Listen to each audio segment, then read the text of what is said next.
গত ২৮শে মে সাবেক পুলিশ মহাপরিদর্শক বেনজির আহমেদের অবৈধ সম্পদ অনুসন্ধানের স্বার্থে তাকে তলব করেছিল দুর্নীতি দমন কমিশন দুদক। সেই হিসাবে আজকে তার হাজিরার দিন ধার্য ছিল, কিন্তু বুধবারই তার আইনজীবীর মাধ্যমে ১৫ দিন সময় চেয়ে বেনজির আহমেদ দুদকে আবেদন করেন। সেই আবেদনের প্রেক্ষিতে এখন পর্যন্ত দুদক কোনো সিদ্ধান্ত নেয়নি। তাকে কতদিন সময় দেওয়া হচ্ছে সে বিষয়টিও এখন পর্যন্ত নিশ্চিত করা হয়নি, এবং ওই আবেদনে তার স্ত্রী এবং মেয়েও সময় চেয়েছেন কিনা সে বিষয়টিও নিশ্চিত হওয়া যায়নি। এরই মধ্যে দুর্নীতি দমন কমিশন গত ১৮ এপ্রিল তার বিরুদ্ধে এবং তার পরিবারের বিরুদ্ধে যে অবৈধ সম্পদ অর্জনের অভিযোগের যে তদন্ত অনুসন্ধান শুরু হয়েছিল সেটি কিন্তু এখন দ্রুত গতিতে এগিয়ে চলেছে। এখন পর্যন্ত বেনজির আহমেদের ৬২১ বিঘা জমি আদালতের মাধ্যমে জব্দ করা হয়েছে। একই সঙ্গে ৩৮টি ব্যাংক অ্যাকাউন্টও অবরুদ্ধ করা হয়েছে। এছাড়া শেয়ারও অবরুদ্ধ করা হয়েছে দুদকের আবেদনের প্রেক্ষিতে আদালতের মাধ্যমে।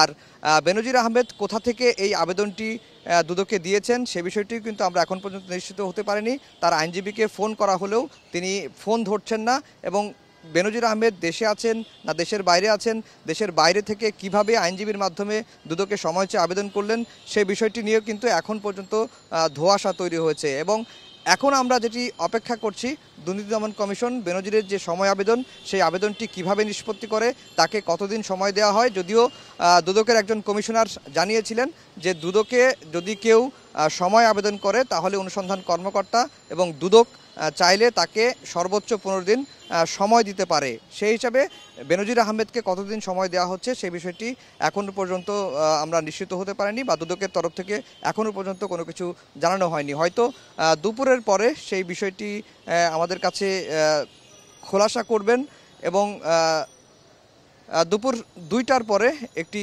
ব্রিফিং করার কথা রয়েছে দুদকের তরফ থেকে এই বেনজির আহমেদ ইস্যুতে। আমরা সেটির জন্য অপেক্ষা করছি। দুর্নীতি দমন কমিশন বেনজির আহমেদকে সময় দেয়, এবং সেই সময়ে বেনজির আহমেদ যদি দুদকে হাজির হন, বেনজির আহমেদ পরিবার যদি দুদকে হাজির হন, তাদের কাছে ব্যাখ্যা চাওয়া হবে এত সম্পদ তিনি কিভাবে করলেন। এরপরেই সম্পদের হিসাব চেয়ে একটি নোটিশ ইস্যু করবে দুর্নীতি দমন কমিশনের তরফ থেকে। সেই নোটিশের পরেই দুদক প্রাপ্ত তথ্য অনুসন্ধানে যেই তথ্যগুলো দুদক পেয়েছে এবং তার যে সম্পদ বিবরণী যেটি বেনজির আহমেদ দাখিল করেছেন, যদি তিনি দাখিল করে থাকেন সেটি পর্যালোচনা করেই বেনজির আহমেদের বিরুদ্ধে দুর্নীতি দমন কমিশন মামলা করবে যদি অভিযোগের প্রাথমিক সত্যতা থেকে থাকে।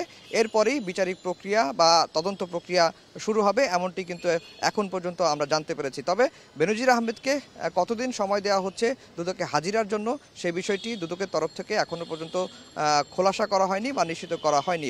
শুধুমাত্র এটুকু জানা যাচ্ছে যে ওই আবেদনে শুধুমাত্র যে বেনজির আহমেদ সময় চেয়েছেন নাকি তার সঙ্গে তার স্ত্রী এবং তার সন্তানও সময় চেয়েছেন, তার মেয়ে সময় চেয়েছেন, সেই বিষয়টিও কিন্তু এখনও পর্যন্ত আমরা নিশ্চিত হতে পারিনি। দুপুরের পরে সেই বিষয়টিও নিশ্চিত হওয়া যাবে এমনটি কিন্তু আমরা ধারণা করছি। এই ছিল দুর্নীতি দমন কমিশন থেকে আমার কাছে সবশেষ খবর।